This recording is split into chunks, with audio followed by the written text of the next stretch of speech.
Hello everyone, this is Meenu Dhankhar and welcome back to my YouTube channel commerce vibes. तो class 12th accountancy chapter कर रहे हैं 6 और chapter है बच्चे अपना कैश फ्लो स्टेटमेंट। इसका क्वेश्चन नंबर 33 करने वाले हैं इस वीडियो में। तो फॉर्मेट मैंने रेडी कर लिया था, जो अपना फॉर्मेट है कैश फ्लो स्टेटमेंट का। तो अब देखते हैं क्वेश्चन की इन्फॉर्मेशन, हमें क्वेश्चन क्या कह रहा है। इक्विटी एंड लायबिलिटी, हम वन बाय वन सारी चीज़ें करके चलेंगे। सबसे पहले देखो इक्विटी एंड कैपिटल है, और यहाँ पर इक्विटी शेयर कैपिटल में यहाँ पर कोई नोट नहीं दे रखा, हमें नोट नहीं दे रखा और इसमें कोई चेंज भी नहीं। पहले भी 10 लाख के थे, अब भी 10 लाख के हैं। रिजर्व सरप्लस के लिए नोट गिवन हमें 1,20,000 का रिजर्व है और 1,20,000 का क्या है, बैलेंस है पीएनएल का। इसका मतलब यहाँ पर पीएनएल का बैलेंस हम लिख सकते हैं। कुछ और एडजस्टमेंट होगी तो इसमें करेंगे। हमारा नोट 1 क्या है, calculation for net profit before tax. ठीक है, तो ऑपरेटिंग और क्लोजिंग यहाँ पर क्या करते हैं, ओपनिंग और में से क्लोजिंग को लेस करते हैं। तो यहाँ पर हमें कुछ दे ही नहीं रखा, तो 120 ही रह जाएगा। अभी प्रेजेंट में अपना कितना रह जाएगा, यहाँ 120 ही प्रॉफिट रहेगा। और जनरल रिजर्व भी ऐड नहीं कर सकते, क्योंकि जनरल रिजर्व में भी कोई चेंज नहीं है, सेम ही है। ठीक है, अब नेक्स्ट हमें जो दे रखी है चीज़ वो है लॉन्ग टर्म बोरोइंग्स है 9% डिबेंचर पे। लॉन्ग टर्म बोरोइंग्स है यहाँ पर, और कोई नोट भी नहीं दे रखा। 2,40,000 से कितने पे हो गए, 3,20,000 हो गए हैं। तो इसका मतलब, अब एक मिनट मुझे देखने दो। एडिशनल, हाँ, एडिशनल इन्फॉर्मेशन में इससे रिलेटेड बात कही है कि जो 9% डिबेंचर हैं वो 80,000 इशू किए हैं 1 अप्रैल 2018। मतलब जो ये इंक्रीज़ हुए हैं ना, यहाँ पर जो ये इंक्रीज़ हुए हैं ये 1 अप्रैल को ही हो गए थे। 1 अप्रैल को ही 80,000 इंक्रीज़ हो गए थे। मतलब अब जो हमें इन पे इंटरेस्ट देना पड़ेगा वो इस टोटल अमाउंट पे देना पड़ेगा। तो देख लेते हैं, इंक्रीज़ और ये दोनों अमाउंट लिख लेते हैं। 80,000 से क्या हुए हैं, अपने शेयर कैपिटल क्या हुए हैं, इंक्रीज़ हुए हैं। तो क्या लिखेंगे, इशू, सॉरी शेयर नहीं, ये डिबेंचर है, सॉरी, इशू ऑफ 9% डिबेंचर कितने हैं, 80,000। ठीक है, अब इन पे इंटरेस्ट भी पे करना पड़ेगा हमें, क्योंकि ये दे रखी है। इंटरेस्ट पे करना पड़ेगा हमें डिबेंचर पे, और कितना। अब इस क्वेश्चन ने हमें ये कहा है, अगर 1 अप्रैल कि अगर 240 हमारे स्टार्टिंग में थे, मतलब ओपनिंग हमारे यही थे और स्टार्टिंग में ही इशू कर दिए, तो इसका मतलब टोटल अमाउंट यहीं से, तो इनको इंटरेस्ट मिलेगा इस टोटल अमाउंट पे, पूरे साल का मिल जाएगा। मतलब कितना मिल जाएगा इनको, यहाँ पर 320 लाख का, 320 लाख का 9% पूरे ईयर का। तो 9090, 9 2 जा 18, 9 3 जा 27 और 28। तो टोटल कितना इंटरेस्ट, 28,800 इसको इंटरेस्ट हम पे कर देंगे। ठीक है, इंटरेस्ट एक्सपेंस रहेगा तो ब्रैकेट में लिख देती हूँ। नेक्स्ट है, ये हो गया ट्रेड पेबल। अच्छा, एक बार सुनो भाई, सुनो सुनो सुनो, फिर मैं भूल जाऊंगी। ये था इंटरेस्ट पे क्या ना, तो इंटरेस्ट तो हमारा यहाँ नॉन ऑपरेटिंग एडजस्टमेंट में भी आ जाएगा। इंटरेस्ट पे कितना, interest paid on debentures, debentures amount कितना, 28,800 का अमाउंट हो गया। ठीक है, अब देखो ट्रेड पेबल्स हैं हमारे, डिक्रीज हो रहे हैं ट्रेड पेबल्स हमारी लायबिलिटी, लेकिन टू नोट कुछ दे रखा है। अच्छा, ट्रेड पेबल्स में दो वैल्यू दे रखी है, क्रेडिटर्स और बिल्स पेबल। जो हमारे क्रेडिटर्स हैं वो इंक्रीज कर रहे हैं कितने से, 20,000 से। तो करंट लायबिलिटी अगर इंक्रीज होती है तो कहाँ लिखते हैं, करंट लायबिलिटी इंक्रीज हो रही है कितने से, क्रेडिटर्स हैं हमारे, और क्रेडिटर्स कितने से इंक्रीज कर रहे हैं भाई, 1,20,000 है तो 20,000 से इंक्रीज कर रहे हैं। ठीक है, फिर बिल्स पेबल भी अपनी लायबिलिटी होती है, करंट लायबिलिटी, और ये डिक्रीज कर रही है 80,000 से, ये डिक्रीज कर रही है। तो करंट लायबिलिटी डिक्रीज करती है यहाँ पर, ये क्या है, बिल्स पेबल कितने अमाउंट से, ये कर रहे हैं 80,000 से। ठीक है, 80,000 से डिक्रीज कर रहे हैं। नेक्स्ट है, ये हो गया। अदर लाइबिलिटी के लिए भी नोट दे रखा है। अदर लाइबिलिटी, आउटस्टैंडिंग रेंट है बेटा, 1 लाख से 180 बढ़ गया है। आउटस्टैंडिंग रेंट हमारी करंट लाइबिलिटी होती है, करंट लाइबिलिटी 20,000 से इंक्रीज कर रही है। तो अगेन यहाँ पर इंक्रीज इन लाइबिलिटी, यहाँ पर इंक्रीज हो जाएगी अपनी लाइबिलिटी। क्या है ये, अपने आउटस्टैंडिंग रेंट कितना, कितने से इंक्रीज हो गया था, 20,000 से इंक्रीज हो गया। तो ये 20,000 की यहाँ और लिख लेती हूँ मैं एक वैल्यू 20,000 की। ठीक है, नेक्स्ट है फिक्स्ड एसेट्स है। फिक्स्ड एसेट्स के लिए भी हमें नोट दे रखा है, नोट चेक करना पड़ेगा हमें।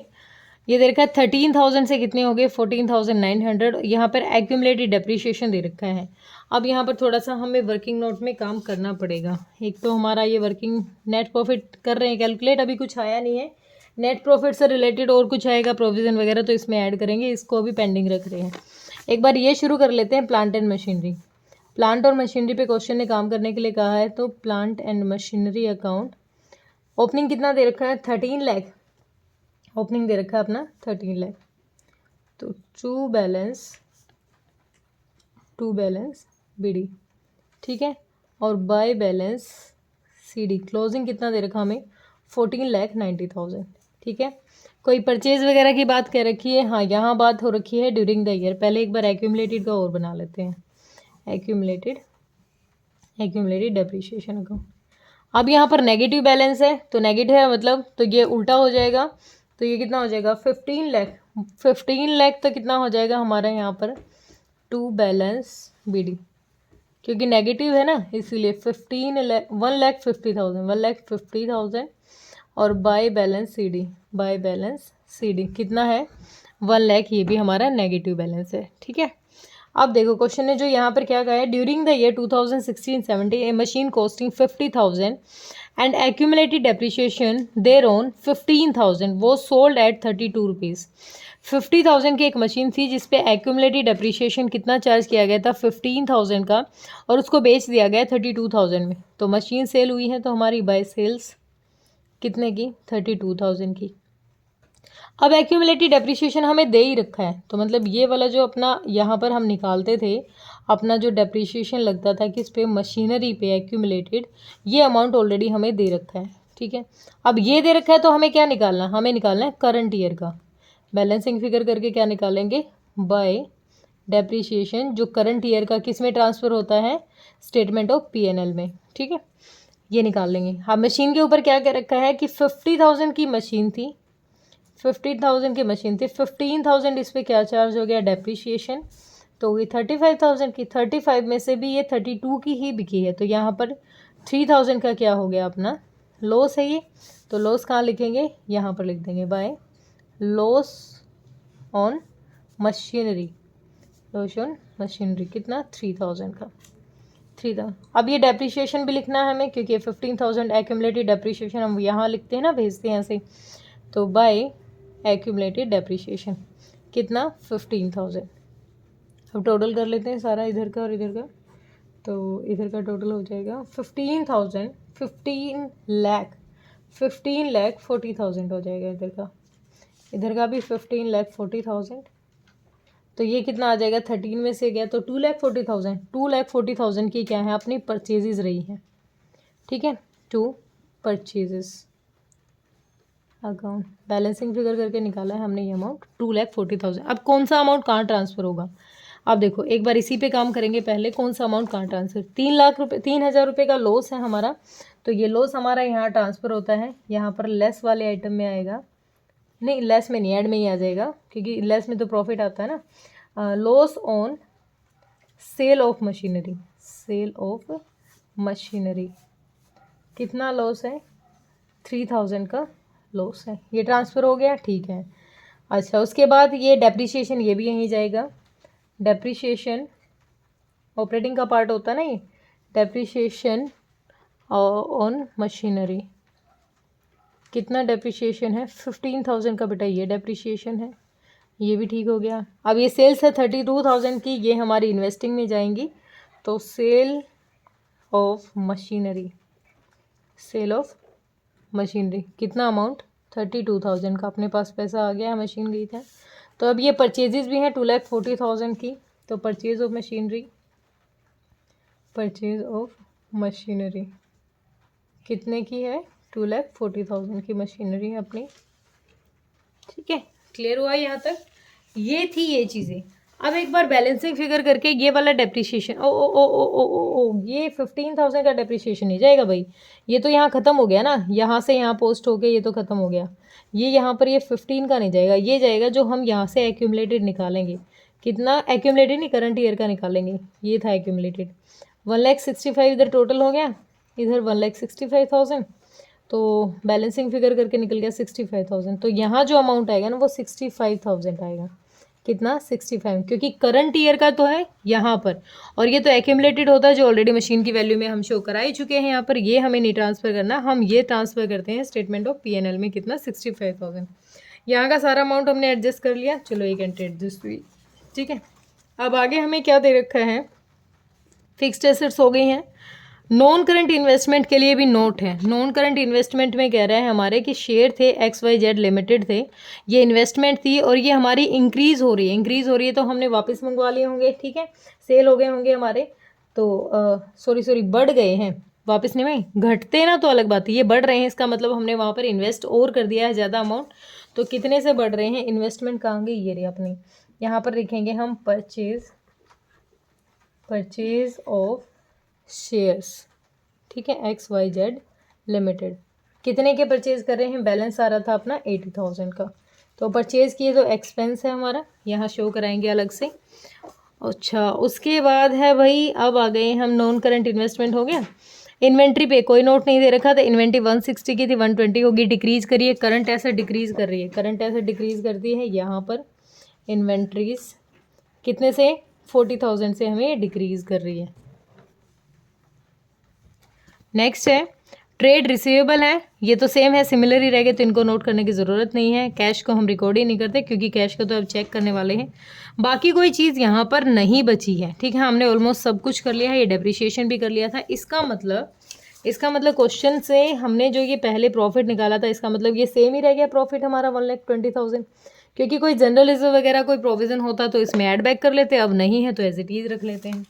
अब देखो 1,20,000 है, इसमें कितना ऐड करना है? 65, 68 और ये टोटल हो जाएगा 96,800 हो जाएगा। तो इसको ऐड करो, 00861, 2,16,000 क्या आ गया हमारा? Operating profit before working capital आ गया। इसमें 40,000 ये और 40 ये, 80,000 ये दोनों ऐड कर देंगे, यहाँ तक का अमाउंट 80,000 ऐड कर देंगे, तो यहाँ तक का कितना आ जाएगा? 8 है ये, 0 नहीं है, 6, 9 और 2,96,000 आ गया हमारा यहाँ तक का। और इसमें से ये 80,000 हमें क्या कर देने हैं? लेस कर देने। 80,000 क्या कर देने हैं? लेस कर देने हैं। तो 0,0861, 2,16,800 आ गया। अब अगर हमें क्वेश्चन नहीं किसी अलग तरीके से कोई टैक्स वगैरह दे रखा होता तो हम निकाल लेते।